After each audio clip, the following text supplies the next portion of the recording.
مع الله في لألآت النجوم وحبك الغيوم وضوء القمر۔ عموماً یہ دیکھا گیا ہے کہ بعض افراد اپنے خاص مزاج کی وجہ سے کہ جس پر وہ پروان چڑھتے ہیں اور جس مزاج کے حوالے سے لوگ ان کو پہچانتے ہیں اور جس کی بنیاد پر لوگوں کے ذہنوں میں ان کی شخصیت کا تصور ابھرتا ہے، اپنی ذات کا ایسا لازمہ سمجھتے ہیں کہ جس کو علیحدہ یا تبدیل کرنا ممکن نہیں۔ اس قسم کے افراد اپنی فطرت کے آگے جھک جاتے اور اس پر اکتفا کر لیتے ہیں، بالکل اسی طرح جیسے کہ اپنی جسمانی ساخت اور اپنی پیدائشی رنگ کو تبدیل کرنا ان کے بس میں نہیں ہوتا، باوجود اس بات کے کہ کچھ لوگ یا افراد جو اپنے آپ کو حالات کے سانچے میں ڈھالنے پر قدرت رکھتے ہیں اور سمجھتے ہیں کہ انسان کے لیے اپنی طبیعت یا مزاج کو بدلنا اتنا ہی آسان ہے جتنا کہ لباس کو تبدیل کرنا۔ ہمارے مزاج بہے ہوئے اور گرے ہوئے دودھ کی مانند نہیں کہ جس کو گرنے کے بعد اکٹھا کرنا محال ہو۔ اپنے مزاج اور طبیعت کی زمام ہمارے اپنے ہاتھ میں ہوتی ہے اور ہم چند مخصوص طریقے استعمال کر کے نہ صرف اپنی بلکہ لوگوں کی عادتیں اور مزاج کو تبدیل اور ان کی دماغی سوچ کا رخ غلط یا صحیح راستے اور طریقے پر ڈال سکتے ہیں۔ علامہ ابن حزم نے اپنی کتاب طوق الحمامہ میں اندلس کے ایک مشہور تاجر کا واقعہ نقل کیا ہے۔ وہ لکھتے ہیں کہ اندلس میں ایک تاجر اپنے کاروباری لیاقت اور ہوشیاری کی وجہ سے بہت مشہور تھا۔ ایک بار اس تاجر اور دیگر 4 تاجروں میں مقابلہ اور ضد بازی ٹھن گئی۔ ان چاروں نے مارے حسد کے گٹھ جوڑ کر لیا کہ اس کو زج کرنے میں کوئی کسر نہیں چھوڑیں گے۔ ایک صبح وہ تاجر سفید زرق برق والا لباس پہنے اور سفید رنگ کا ہی عمامہ باندھ کر گھر سے دکان کی طرف روانہ ہوا۔ ان 4 تاجروں میں سے ایک تاجر اسے راستے میں ملا۔ اس نے پہلے تو بڑی گرم جوشی کے ساتھ اس تاجر کو سلام کیا اور پھر عمامے کی طرف دیکھ کر کہنے لگا، کیسا خوش نما ہے یہ پیلا عمامہ۔ تاجر بولا، تمہیں نظر نہیں آتا یہ سفید عمامہ ہے؟ اس نے جواب دیا، ہے تو یہ پیلا ہی پر ہے بہت خوبصورت۔ تاجر نے کوئی پرواہ نہ کی، اسے چھوڑ کر آگے چل پڑا۔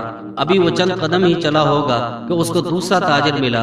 اس نے بھی اس کو سلام کیا اور عمامے کی طرف نگاہ اٹھا کر کہا، آج آپ بڑے خوبصورت نظر آ رہے ہیں اور یہ سبز رنگ کا عمامہ تو بڑا ہی پیارا لگ رہا ہے۔ تاجر بولا، بھائی یہ سفید عمامہ ہے؟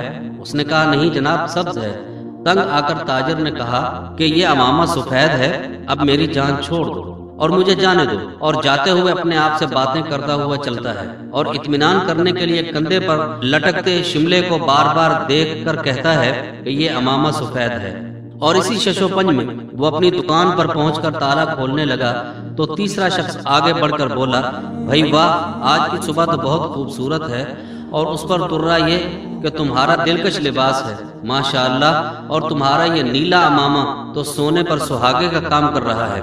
تاجر نے پہلے تو اپنے عمامے کو غور سے دیکھا اور پھر آنکھیں ملی، پھر دیکھا اور بڑی لجاجت سے کہا، ارے نہیں بھائی، میرا عمامہ سفید ہے اور سفید ہے۔ وہ بولا، نہیں یہ نیلا ہے، مگر فکر کی کوئی بات نہیں، بہت اچھا لگ رہا ہے۔ یہ کہہ کر اس نے سلام کیا اور چل دیا۔ تاجر چیختا رہا، عمامہ سفید ہے، عمامہ سفید ہے، اور پھر سر سے اتار کر الٹ پلٹ کر دیکھا اور اس کی سفیدی پر جب اطمینان ہو گیا تو پھر پہن لیا اور دکان میں بیٹھا برابر اپنے عمامے کے شملے کو دیکھتا رہا۔ تھوڑی دیر گزری، چوتھا شخص آخری پتا پھینکنے کے لیے دکان میں داخل ہوا اور بولا، بھائی جان مرحبا، ماشاءاللہ، یہ سرخ عمامہ آپ نے کہاں سے خریدا ہے؟ تو تاجر بدحواسی کے عالم میں چلا کر کہتا ہے، میرا عمامہ تو نیلا ہے۔ اس نے کہا، ارے نہیں بھائی، یہ تو سرخ ہے۔ تاجر بدحواس ہو گیا، کہنے لگا، نہیں یہ سبز ہے، نہیں نہیں یہ سفید ہے، نہیں یہ نیلا سیاہ ہے۔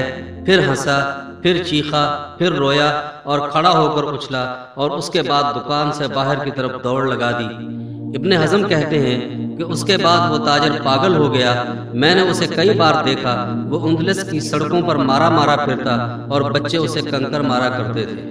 سامعین محترم، آپ نے سنا کہ کس طرح ان لوگوں نے عام ہیلوں اور مہارتوں کو استعمال کرتے ہوئے ایک آدمی کو نہ صرف اس کے معمول کے کاموں کے انجام دہی سے روک دیا بلکہ اس کا دماغ الٹا کر پاگل بنا دیا۔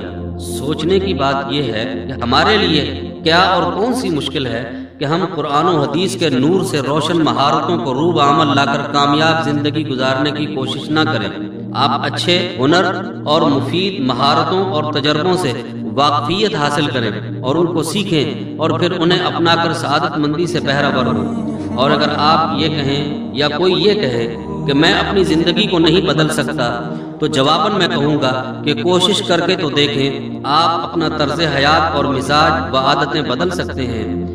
صحابہ اکرام رضوان اللہ تعالی علیہم اجمعین، تابعین، تبع تابعین، محدثین، ائمہ مجتہدین و اولیاء کرام میں سے ہر ایک کی مثال ہمارے سامنے ہے۔ اور اگر آپ کہیں کہ میں وہ طریقے نہیں جانتا، تو میں کہوں گا کہ وہ طریقے سیکھ لیں، کیونکہ آن حضرت صلی اللہ علیہ وسلم کا فرمان مبارک ہے، انما العلم بالتعلم وانما الحلم بالتحلم۔ علم سیکھنے سے ہی آتا ہے اور تحمل اپنانے سے حاصل ہوتا ہے۔ خلاصہ کلام یہ ہے کہ بہادر وہ ہے جو نہ صرف اپنی مہارتیں بہتر بنائے اور انہیں ترقی دے، بلکہ لوگوں کی مہارتوں کو مرحلہ وار بہتر بنانے اور بعض اوقات انہیں بدل ڈالنے کی صلاحیت بھی رکھتا ہو۔